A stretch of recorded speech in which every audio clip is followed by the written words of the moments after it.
The Battle of Malastare was briefly featured in the second season of Star Wars: The Clone Wars and was one of the largest battles ever put to screen on the show. But we only really saw the end of this massive battle, in which the Republic unintentionally awoke a massive Zillo Beast with an experimental electro-proton bomb. But there was much more to the Battle of Malastare than meets the eye. Star Wars: The Clone Wars didn't really explain why the battle was happening, leaving out quite a bit of interesting background information. In this video, we're going to tell the full story of the battle that woke the beast.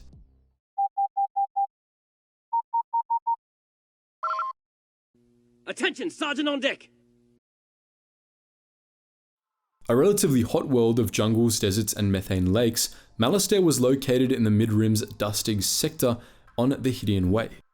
It was the homeworld of the notoriously aggressive Dug species, whose first civilizations were built to coordinate defense against the monstrous Zillo Beasts, massive creatures the Dugs eventually wiped out. 8,000 years before the Battle of Yavin, not long after the Dug victory over the Zillo Beasts, the Republic discovered Malastare and established a minor outpost there. For millennia, Malastare was on the very fringe of Republic space, largely ignored by galactic society. That changed, however, in 1000 BBY when a group of Grand colonists attempted to settle on the planet.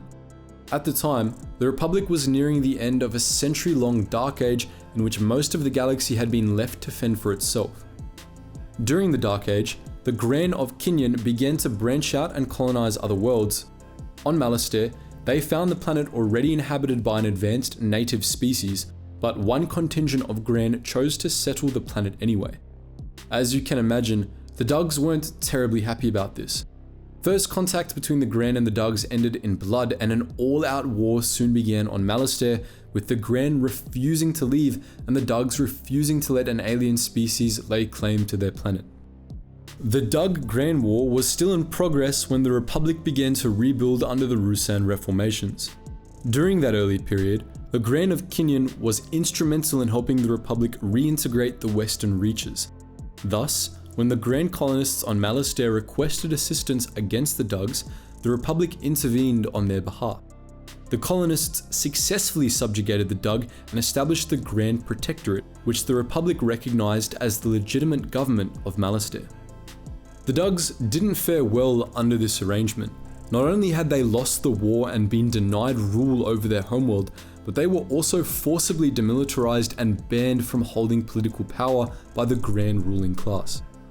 As Malastare became a powerful player in galactic politics in the centuries after the war's end, the Dugs were kept poor and downtrodden by the Gran ruling class. In Pixelito and Malastare's other major cities, the Dugs were relegated to menial labor and became second-class citizens on their own world. Those Dugs who weren't able to find jobs in the Gran-dominated cities were forcibly relocated to Malastare's western continent, an impoverished desert region. The Gran back on Kinyan, a planet known for its pacifist and socialist principles, were horrified by the actions of the Gran Protectorate and cut ties with Malastare, deeming the colonists true Gran no longer. But the Malastarian Gran didn't seem to care. They profited greatly from their rule of Malastare, which was found to have massive natural fuel reserves and was located at a junction of several important trade routes. Malastare was also the birthworld of pod racing, and by the time of the Clone Wars, the sport was just as profitable as the fuel trade. Sometime after the establishment of the Gran Protectorate, the Dugs established their own government, the Malastarian Council. Though it's unclear what sort of power the council had, especially since the Gran Protectorate still enjoyed Republic recognition by the time of the Clone Wars, what we do know is the Dugs on the council controlled a major portion of Malastare's fuel reserves. This leads us to believe that much of Malastare's fuel came from the western continent, which was likely where the Malastarian Council ruled, but that's speculation on our part. This brings us to the Clone Wars, when all the history and politics we've discussed so far became tangled up in the Separatist crisis. At the start of the Clone Wars, Kinyan seceded and joined the Confederacy of Independent Systems despite the extreme ideological differences it had with the Separatist Council and many Separatist worlds. Malastare remained loyal to the Republic, but it lay perilously close to Separatist space, with major strongholds of the CIS like Celeste, Clackdoor 7 and Sluis Van in its backyard. This, combined with the potential for civil war between the Gran and Dugs, made it inevitable that the Clone Wars would find their way to Malastare. Indeed, Malastare had actually been a flashpoint in an earlier conflict between the Republic and one of the megacorporations that would later help lead the CIS. In 34 BBY, trade disputes between the Malastarian Council and the Corporate Alliance over fuel reserves led to the Alliance dispatching a fleet to blockade the Malastare Narrows. This fleet, led by Admiral Trench, was meant to force a settlement in the Corporate Alliance's favour, but the blockade was broken by the Republic Judicial Forces before this could happen. 12 years later, during the Clone Wars, the Corporate Alliance hoped to try again, this time with the support of the CIS droid army. The Corporate Alliance wasn't the only faction that wanted the Dug's fuel reserves, however. By early 21 BBY, the Republic was in desperate need of fuel, and the shipments it was receiving from the Grand Protectorate were no longer enough to properly support its war effort. The Republic needed to establish trade relations with the Malastarian Council to secure their fuel reserves, but this was easier said than done. The Dugs remembered all too well how the Republic had helped the Grand take over their planet. Indeed, if the Corporate Alliance hadn't also tried to conquer Malastare, the Dugs may well have joined the Separatists.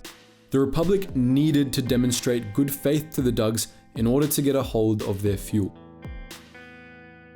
Fortunately for the Republic, the CIS gave them the perfect opportunity to repair relations with the Dugs. The Confederacy blockaded Malastare and sent a colossal droid army to its surface, rapidly taking the capital and most of the Grand-controlled parts of the planet. After a protracted ground assault, the Grand Protectorate seems to have surrendered, leaving the Malastarian Council to fend off the Separatists. The Dugs surely would have been overwhelmed as well were it not for the timely intervention of the Republic, which sent Mace Windu, Anakin Skywalker, and a sizable clone army to defend Malastare. We know surprisingly little about the actual Battle of Malastare, despite the fact that it was one of the largest battles of the Clone Wars. What we do know is that, despite Republic intervention, the CIS came quite close to conquering Malastare. The planet's defenders were pushed all the way back to the palace of Doge Naka Urus, the head of the Malastarian Council, where the council housed its fuel reserves. As a last battle between the droid army and GAR began within view of the palace, Republic High Command authorized the deployment of a new experimental weapon, an electro-proton bomb. This powerful weapon released a massive electromagnetic pulse, neutralizing the entire army and allowing the Republic to drive the CIS from Malastare. The defeat of the droid army didn't bring an end to Malastare's troubles, however. The electro-proton bomb awoke a creature that had been sleeping beneath Malastare's desert plains for millennia, the last of the Zillo Beasts. Its dense scales proved impervious to blaster fire and lightsabers alike, and the newly awakened monster proceeded to rampage across the desert, lashing out at any Republic units that tried to subdue it. Windu, Skywalker, and Republic Command developed a vested interest in the Zillo Beast, especially upon learning of the incredible durability of its scales. Supreme Chancellor Palpatine wanted the beast to be captured alive so its scales could be studied, while the Jedi wanted to save the creature out of the belief that it was the last of its kind. However, the Dugs weren't having any of it. They wanted to finish what their ancestors had started. The Malastarian Council demanded that the Republic slay the Zillo Beast, leveraging the fuel reserves the Republic so desperately needed in a bid to get their way. They would sign no treaties with the Republic, they insisted, until the beast was dead. The Jedi ended up finding a sort of middle ground. Using powerful stun cannons, Republic forces put the Zillo Beast to sleep and then told the Malastarian Council that they had killed the creature. In secret, the Republic collected the beast's body and shipped it off to Coruscant, where it was revived and studied. The Republic ended up getting both the Zillo Beast and Malastare's fuel reserves, though it's unclear how relations with the Dugs fared once the Zillo Beast's survival became public knowledge. The Battle of Malastare ended up being a lot more complicated than it looked in Star Wars: The Clone Wars. But what do you think? Are there other battles like this that you'd like to see us cover? Let us know all that and more in the comments section below. And as always guys, thank you so much for watching, and I hope to see you in the next video.